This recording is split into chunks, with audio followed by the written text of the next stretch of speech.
বাবা, আমি কোর্সটা পারচেস করার পর ভাবলাম স্টাডি মেটেরিয়ালস দিয়ে আমার হয়ে যাবে, কিন্তু এ তো অনেক সিলেবাস, কত কিছু যে মনে থাকে, কি করা যায়। আরে দূর পাগলি, তোকে কালকে আমি আমার মাইন্ড ম্যাপগুলো দেখালাম না, দাঁড়া তোকে দেখাচ্ছি আবার। এই নে। ও আচ্ছা, হ্যাঁ কালকে আমার সেভাবে দেখা হয়নি, দেখি।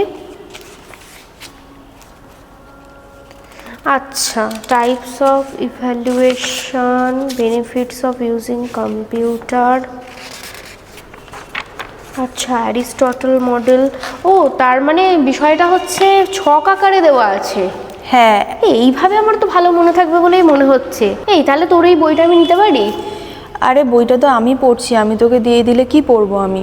তুই বরঞ্চ একটা কাজ কর, ওদের নাম্বারে কল করে তুই একবার কথা বলে নে। ওই 8777 নাম্বারটা? হ্যাঁ হ্যাঁ, ওই নাম্বারই কল করে নে একবার। আচ্ছা, তো তোমরাও যারা যারা মাইন্ড ম্যাপ এখনো পারচেস করোনি এবং তোমরা আমার মতো কনফিউজড এবং ভাবছো যে এত ইজি ওয়েতে কীভাবে পড়বে, আমি তো দেখিয়ে দিলাম ছক আকারে কত সুন্দরভাবে দেওয়া রয়েছে।